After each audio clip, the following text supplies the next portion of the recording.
美国独立宣言 the Declaration of Independence. When, in the course of human events, it becomes necessary for one people to dissolve the political bands which have connected them with another, and assume among the powers of the earth the separate and equal station to which the laws of nature and of nature's God entitle them, a decent respect to the opinions of mankind requires that they should declare the causes which impel them to the separation. We hold this truth to be self-evident, that all men are created equal, that they are endowed by the Creator with certain inalienable rights, that among these are life, liberty, and pursuit of happiness, that to secure these rights, government rights are instituted among men, deriving their just powers from the consent of the governed, that whenever any form of government becomes destructive of these ends, it is right of the people to alter or to abolish it and to institute new governments. Laying the foundation of such principles and organizing the powers in such a format to them shall seem mostly like factor safety and happiness.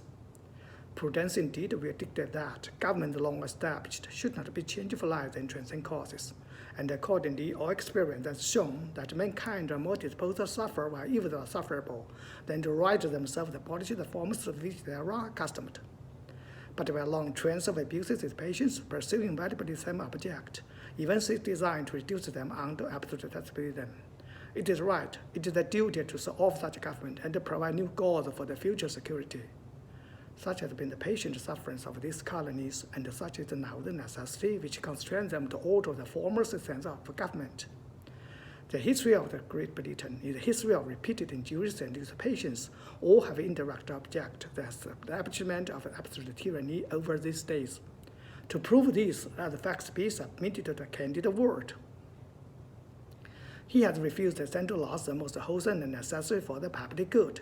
He has forbidden the governors to pass laws of immediate and pressing importance unless suspended to the operation till the century to be obtained.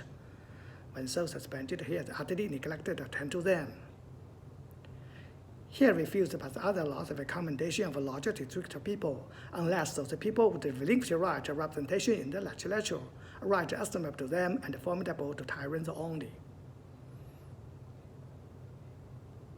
He has called together legislative bodies at places that are unusual, uncomfortable, and distant depository of the public record, for that sole purpose of taking them into compliance with his measures.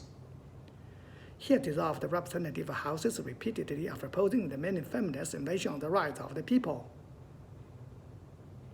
He has refused for a long time after the dissolutions to cause others to be elected whereby legislative powers, incapable of annihilation, have returned to the people at large for exercise.